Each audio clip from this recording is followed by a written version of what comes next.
أريد أقرأ هذا الدعاء، اقرأوا وياي 5 مرات. اللي عنده حاجة، اللي عنده مريض، اللي عنده أي مشكلة يتوسل وهو أقرب منا عند الله. أبا الفضل العباس شهيد كربلاء. حبيبي العباس عظيم.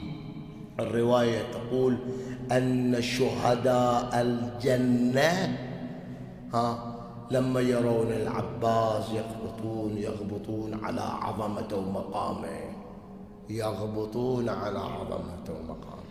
عباس عظيم عند الله. اقرأ معاي هذه الدعاء 5 مرات إن شاء الله وتقضى حوائج الجميع وحوائجكم وحوائجنا.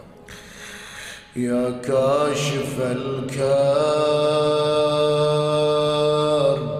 عن وجه الحسين،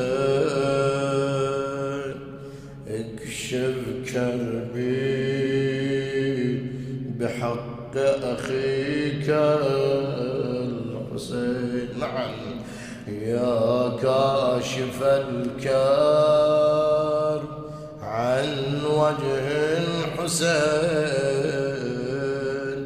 اكشف كربي بحق أخيك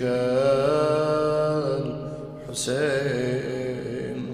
يا كاشف الكرب عن وجه الحسين، اكشف كربي بحق أخيك الحسين. مرة أخرى لتعجيل فرج المولى، كلنا في كرب لظهور المولى.